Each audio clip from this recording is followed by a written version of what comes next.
The Cochin ports, spanning 2,177 acres of land and water.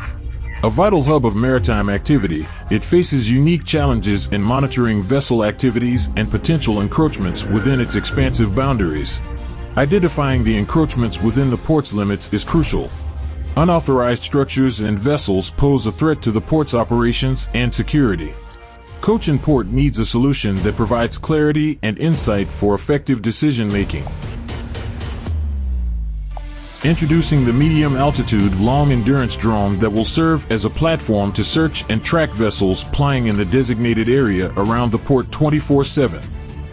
With a maximum flight time of up to 7 hours and a video transmission range of 25 kilometers, the drone offers unparalleled performance within its class. The drone will autonomously fly and starts its mission to detect all the dinghies, vessels, small boats, etc., using its optical zoom camera to see far distant targets. Once target vessel is identified by the operator, the drone will shift its priorities to that target and provide close-up view and location. When the battery is low, the drone will automatically return the place it took off from and land. Meanwhile, another drone is flown simultaneously to ensure all-time coverage. With the drone and MIS in tandem, Cochin Port stands ready to navigate the challenges ahead, ensuring a safer and more efficient maritime environment.